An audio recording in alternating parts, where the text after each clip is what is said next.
एक शब्द है संस्कृति और एक शब्द है सभ्यता। सभ्यताएं बदल सकती हैं लेकिन संस्कृति बदली नहीं जा सकती। सभ्यता आपकी जो वेशभूषा है, आपकी जो बोलचाल की भाषा है, आपका जो खान पान का तरीका है, आपका जो रहने का ढंग है, जो कार्य करने की शैली है, ये समस्त चीजें सभ्यता के अंतर्गत आती है और ये हर जगह बदल जाती है। आप यहीं से अगर घरोंडा से ही अराईपुरा को निकलते हुए और कूद जाओ, आप सीधे 15-20 किलोमीटर यमुना पार, तो पता लगा कि यमुना पार से इधर कड़े जावे से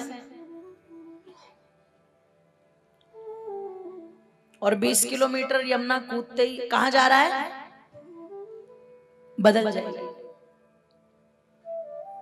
खान पान बदल जाएगा, पहनावा बदल जाएगा। हमारे यहाँ माताएं सूट पहनती है, चाहे कितनी भी बुजुर्ग हो जाए, और वही आप 20 किलोमीटर यमुना पार कूद जाए तो वहां पर वो कुर्ते और वो सूती धोती पहनती है माताएं। पहनावा बदल जाएगा। ये क्या है? सभ्यता है। और सभ्यता हर 50 किलोमीटर के 100 किलोमीटर के दायरे में हमेशा बदलती है, सब जगह बदलती है।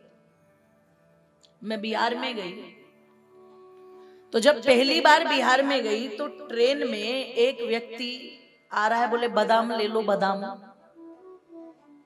अब पहली बार बिहार में गई थी, मैंने सोचा यहां तो बादाम होते भी नहीं, और ये ट्रेन में बादाम बेच रहा है। हरियाणा इतना समृद्धशाली प्रदेश, वहां तो कोई ट्रेन में बादाम बेचता नहीं, और ये ट्रेन में बादाम बेच रहा है। मैंने कहा भैया किस भाव दिए? आजी बोले 40 रुपए किलो। मैंने कहा इतने सस्ते? मैंने तो सुना बिहार गरीब प्रदेश है और यहाँ बादाम इतने सस्ते बिक रहे हैं। मैंने कहा दिखाना जरा कैसे। अब जब उसने अपना वो झोला सा खोला तो अंदर क्या थी? मूंगफली। तो वो मूंगफली को ही क्या बोल रहे थे? ओहो, तो मुझे गीत याद आया, डर है कि कहीं जिंदगी बदनाम ना हो जाए और ये भूमि राम श्याम की बदनाम ना हो जाए। और क्या लिखा आनंद जी? बादाम के तो नाम को सुनेगी पीढ़ियां और चलेंगी बीड़ियां। बादाम के तो नाम को सुनेगी पीढ़ियां और चलेंगी बीड़ियां। और तब आगे पंक्ति लिखी व्याकुल जी ने कि ये मूंगफली ही कहीं बादाम ना हो जाए और ये भूमि राम श्याम की बदनाम ना हो जाए। मैंने कहा ओहो, ये तो मूंगफली ही बादाम हो गई बिहार में। हर जगह चीजें बदल जाती हैं, तो ये क्या है? सभ्यता। ये हमारे मोहन जी मध्य प्रदेश से हैं। पहली बार मध्य प्रदेश में मैं गई तो उन्होंने कहा बहन जी बाटी बना दे। तो मैं नई चीजों पर कभी रिस्क नहीं लेती। मैंने कहा मेरे लिए तो रोटी बना दो और बाटी को मैं देख लूंगी और देख के निर्णय करूंगी कि वो खाना चाहिए कि नहीं खाना चाहिए। अब वो पता लगा मेरे लिए तो रोटी बनी, पर जब औरों के लिए बाटी बनी तो क्या देखा? वो गोल गोल बिल्कुल गोले से उठा करके ले आया। मैंने कहा ये क्या बम के गोले से लाए उठा करके? बोले यही तो बाटी है। बड़ा प्रसिद्ध भोजन है वो राजस्थान का और मालवा का। तो ये सब चीजें, खान पान, वस्त्र, वेशभूषा, बोलचाल, ये सब सभ्यता के अंतर्गत आती हैं। सभ्यताएं बदलती हैं, परिवर्तनशील है। पर मेरी माताओं बंधुओं, जो संस्कृति है वो बदलती नहीं है। संस्कृति के माने जो सत्य है, आप 2 और 2 4 जब यहां पर घरोंडा में गिनोगे तो ऐसा तो नहीं है ना करनाल जाकर के 2 और 2 4 गिनेंगे तो वहां पर संख्या 5 हो जाएगी। जोर से बोलो, कितनी निकलेगी? अच्छा, उत्तर प्रदेश में जाके गिने तो, अच्छा अमेरिका में जाके गिने तो, चल हमने सोचा धरती पर जिस व्यक्ति का वजन 100 किलो है, चंद्रमा पर जाकर के उसका वजन लगभग ये मानो कि वो 60 किलो रह जाता है जी। तो हमने सोचा चंद्रमा पर जाकर के गिनवाओ इन वैज्ञानिकों से। तो वैज्ञानिकों से पूछा कि जब कैलकुलेशन लगाते हो, मैथमेटिक्स लगाते हो, तो चंद्रमा पर जाकर के 2 और 2 तो 2 ही रह जाते होंगे। बोले ना, चाहे चंद्रमा हो, चाहे सूर्य हो, चाहे पृथ्वी हो, चाहे अंतरिक्ष हो, 2 और 2 की संख्या जहां भी जोड़ोगे तो निकलेगा क्या? जोर से बोलो। ये सत्य है जिसको बदला नहीं जा सकता। ऐसे ही जो संस्कृति है उसको बदला नहीं जा सकता। माता पिता की सेवा करना संस्कार है और संस्कार से संस्कृति बनी है। ये बात सबको अपनाने योग्य होगी। लेकिन किसी भी देश में, किसी भी वेश में, किसी भी परिस्थिति में, किसी भी काल में माता पिता को डंडे बजाने वाली संतान को सही, जोर से बोलो, नहीं ठहराया जाएगा। बहन बेटियों का सम्मान करना ये संस्कृति है। पर आप किसी भी देश में जाकर के उनका अपमान करो, उन्हें छेड़ो, उन्हें गलत दृष्टि से देखो, तो ये किसी भी दृष्टि से ठीक, जोर से बोलो, नहीं ठहराया जा सकता। ये संस्कृति है। इसलिए जिस प्रकार से सत्य 2, 4, 6, 10 नहीं होते, एक ही होता है, वैसे संस्कृति भी 2, 4, 6, 10 नहीं होती। संस्कृति भी, जोर से बोलो, एक होती है। और वो है सत्य सनातन वैदिक संस्कृति। मैं ये क्यों कह रही हूं? ये बात आपको वो लोग नहीं समझा सकते जो 1500-1600 वर्ष का इतिहास उठा करके ही चल रहे हैं बस। ये बात आपको वो लोग भी नहीं समझा सकते जो 2500 वर्ष का इतिहास उठा करके चल रहे हैं। ये बात आपको वो भी नहीं समझा सकते जो केवल और केवल 3-4 हजार वर्ष से इधर इधर चल रहे हैं। वो बिल्कुल नहीं समझा सकते। ये बात आपको कौन समझाएगा? ये बात आपको वो समझाएगा जो 5500 वर्ष पहले हुए महाभारत को मानता है। ये बात आपको वो समझाएगा जो 9 लाख वर्ष से भी पहले हुई रामायण को मानता है। अब कलयुग चल रहा है, लेकिन इस कलयुग से पहले जो द्वापर को मानता है, द्वापर से पहले जो त्रेता को मानता है, और त्रेता से पहले, जोर से बोलो, जो सतयुग को मानता है, वो आपको ये बात समझा सकेगा। जो प्रतिदिन हाथ पर जल लेकर के और रोज बोल रहा है, ओम तत्सत् श्री ब्रह्मणो द्वितीये प्रहरार्धे वैवस्वत मनमंतरे अष्टाविंशते तम युगे कलियुगे कलि प्रथम चरणे जम्बूदीपे भरतखंडे आर्यावर्त देशांतर्गते एक वृंद षण्णवति कोटि अष्टलक्षाणि त्रिपंचाशत् सहस्र 124 सृष्टि संवत्सरे।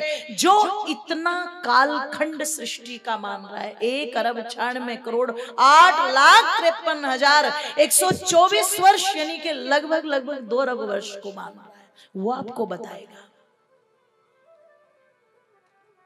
क्योंकि वो जब महाभारत की बात करेगा तो महाभारत में ध्यान रखना कोई खान नहीं है। महाभारत में कोई मलिक नहीं है, कोई तोमर नहीं है, कोई पवार नहीं है, कोई सिसोदिया नहीं है क्या जी? बोलो। अगर होता तो कृष्ण के पीछे भी लगा होता, कृष्ण सिसोदिया, कृष्ण राजपूत, कृष्ण जाट लगा होता। यादव इसलिए नहीं कहा जाता है कि वो जाति सूचक नाम है, यदुवंश में पैदा हुए हैं इसलिए यदुवंशियों को यादव कहा जाता था। मधुवंश में पैदा हुए हैं इसलिए माधव कहा जाता है। राम जी के नाम के सामने नहीं लगा हुआ है मलिक, तोमर, पवार आदि लगा हुआ है क्या? बोलो। नहीं। अच्छा चलो, राम जी को और कृष्ण जी को तो छोड़ दो, रावण के सामने लगा हुआ हो, कंस के सामने नहीं। आप चिंतन करना, विचार करना, इतने व्यक्तित्व हैं। हनुमान जी है, विभीषण है, रावण है, राम है, लक्ष्मण है, बाली है, सुग्रीव है, किसी के नाम के सामने नहीं लगा हुआ है। और महाभारत में तो नाम ही इतने हैं कि ध्यान ना रहे। भगवत दत्त है, विदर्भ है, भीष्मक है, रुक्मी है, जरासंध है, कंस है, दुशासन है, दुर्योधन है, किसी के नाम के सामने लगा ही नहीं है। क्यों? क्योंकि जाति सूचक कोई व्यवस्था ही नहीं है माता। और मैं आपको कह दूं, उस समय कोई ऐसा कॉलम ही नहीं है कि जिस कॉलम में जाकर के कोई भरता हो कि ये मेरी जाति है। उस समय तो पता लगा एक विद्यार्थी जो विद्या प्राप्त करना चाहता है, पर वो जब भी जाता है तो उससे पिता का नाम पूछा जाता है, तो वो पिता का नाम बता नहीं पाता। तो ब्राह्मण देवता कह देते, जब तक पिता का नाम न बता दो तब तक तुम्हें नहीं पढ़ाएंगे। अब बहुत बड़े विद्वान महर्षि याज्ञवल्क्य के उस बालक ने सुना वो हमारे नगर में आ रहे हैं। बालक बैठ गया। उसने पता लगाया कि प्रातः काल महर्षि जी स्नान करने आएंगे। नदी के किनारे पर दूर बालक बैठ गया आकर के, और जैसे ही स्नान करके वो निकले, उनकी शिष्य मंडली उनके पीछे चली। बालक तुरंत पैरों में जाकर के गिर गया। बालक को उठाया महर्षि ने, उठा करके आशीर्वाद दिया, वत्स उठो, तुम्हारी आयु सदा लंबी हो। इसने कहा लंबी आयु का आशीर्वाद नहीं चाहिए गुरुदेव, अगर देना है तो मुझे विद्या का आशीर्वाद दे दो, विद्या पढ़ना चाहता हूं। महर्षि ने कहा घर जाओ, अपनी माता से अपना गोत्र पूछ करके, पिता का नाम पूछ करके मुझे बता देना, हम तुम्हें पढ़ा देंगे। बालक घर गया, जाकर के अपनी मां से कहा, मां मेरे पिता का क्या नाम है और मेरा गोत्र क्या है? मां ने कहा बेटे, मैंने कई पुरुषों की सेवा की है और मैं नहीं जानती कि उनमें से तेरा बाप कौन है, पिता कौन है। जब पिता का नहीं पता तो कुल गोत्र का भी नहीं पता। तू तो बस इतना कह देना जाकर के, मैं जाबाला का पुत्र हूं और मेरा नाम सत्यकाम है।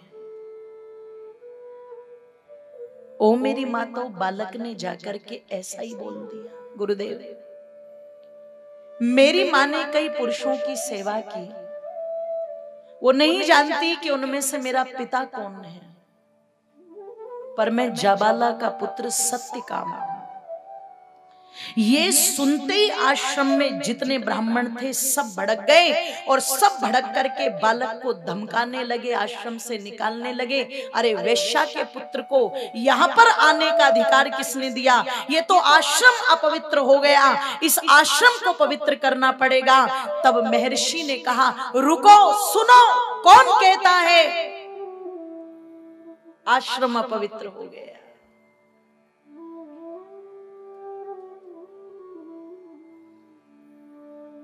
जिसकी मां ने इतना कटु सत्य इतने सीधे सीधे शब्दों में कह दिया हो, पता नहीं क्या व्यवस्था रही होगी उसके, जिसके कारण उसे वो कार्य करना पड़ा। लेकिन जिस मां ने स्पष्ट कह दिया और आगे इस बालक ने स्पष्ट कह दिया, तो ऐसी स्पष्ट वाणी तो किसी ब्राह्मण की ही हो सकती है। इसलिए सत्य का मैं तुम्हें विद्या पढ़ाऊंगा और आज से तुम्हारा जो गोत्र है वो जाबाला गोत्र के नाम से ही जाना जाएगा। तुम्हें मैं विद्या दूंगा। आप चिंतन करना, विचार करना।